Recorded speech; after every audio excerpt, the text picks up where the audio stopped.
دوسری بات جو قادیانی کی تھی کہ وہ کہتا ہے مسیح میں ہی ہوں، مسیح وہ کہتا ہے حدیث میں جو ہے کہ مسیح ہوں گے آئیں گے وہ میں ہی ہوں.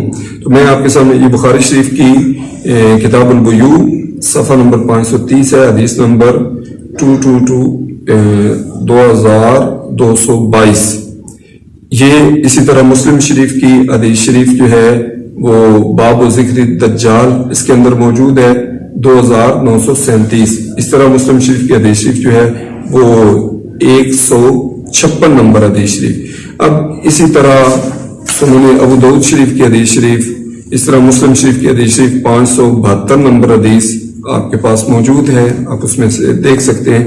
اس میں جو ان حدیثوں کا خلاصہ عرض کر دوں، ان حدیثوں جو کچھ موجود ہے پڑھ آپ خود لیں گے. خلاصہ کیا ہے ان حدیثوں کا جو میں نے نمبرز آپ کے سامنے بیان کیے ہیں، ان کا خلاصہ یہ ہے کہ جو مسیح کا اعلان کیا گیا ہے قیامت سے پہلے مسیح آئیں گے، اس مسیح سے مراد کوئی اور نہیں بلکہ حضرت سیدنا عیسیٰ ابن مریم ہے. حضرت سیدنا عیسیٰ ابن مریم ایک بات. دوسری بات یہ کہ حضرت عیسیٰ علیہ السلام کیا کریں گے؟ صلیب توڑیں گے.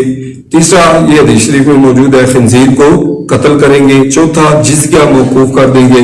پانچویں یہ ہے کہ جب سیدنا عیسیٰ علیہ السلام تشریف لائیں گے تو آپ کے زمانے میں بہت زیادہ خوشحالی ہوگی، ہر طرف خوشحالی ہوگی.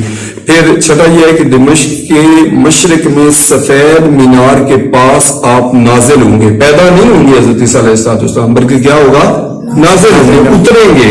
مطلب پہلے زندہ موجود ہیں تو وہ واپس اتریں گے. دمشق کے حضرت امام مہدی نماز پڑھا رہے ہوں گے تو فرشتوں کے 2 کندھوں پر آپ نے ہاتھ رکھا ہوا ہوگا. حضرت عیسیٰ علیہ السلام وہ اتریں گے، نماز پڑھانے لگے ہوں گے. امام مہدی کہیں گے کہ آپ پڑھائیں، وہ کہیں گے نہیں آپ پڑھائیں. امت محمدیہ کے فرد کا تعلق ہے اس کے ساتھ. اس طرح کے آپس میں گفتگو ہوگی. بعد میں یاجوج ماجوج کو قتل کریں گے، ایک دورانیہ گزاریں گے، پھر آپ کا وصال ہوگا. نزول کے وقت آپ نے زرد رنگ کے 2 کپڑے پہنے ہوں گے. یہ رسول اللہ صلی اللہ علیہ وآلہ وسلم کے ارشاد گرامی بتاتے ہیں. فرشتوں کے کندھوں پر ہاتھ رکھا ہوا ہوگا. اپنا سر جھکائیں گے اور اٹھائیں گے تو موتیوں کی طرح قطرے ٹپکتے محسوس ہوں گے. آپ کے جسم عطر کی خوشبو جس کافر تک پہنچے گی وہ زندہ نہیں رہے گا، اور جہاں تک بندے کی نگاہ جاتی ہے وہاں تک حضرت سیدنا عیسیٰ علیہ السلام کی خوشبو جائے گی. وہ دجال کو اسرائیل کی ایک جگہ ہے بابل، وہاں پر قتل کریں گے.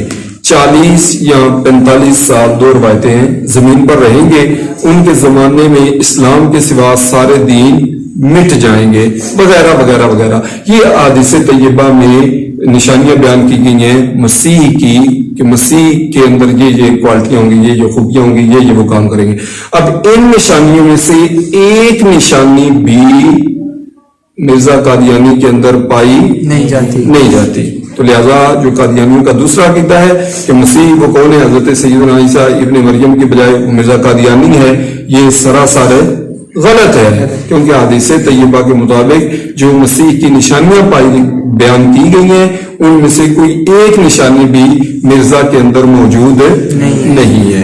ضمن عرض کر دوں یہودیوں کا عقیدہ یہ ہے کہ حضرت عیسیٰ علیہ السلام کو وہ پھانسی دے دی ہے، پھانسی پہ چڑھا دیا ہے، جب قرآن کہتا ہے کہ یقینی طور پہ پھانسی نہیں چڑھایا، اللہ پاک نے ان کو اپنی طرف اٹھا لیا. جبکہ عیسائیوں کا عقیدہ ایک یہ ہے کہ وہ ایک دفعہ ان کا وصال ہوا، پھر دوبارہ حضرت عیسیٰ علیہ السلام جو ہے وہ زندہ ہوئے ہیں، پھر اس کے بعد دوبارہ وہ تشریف لائیں گے.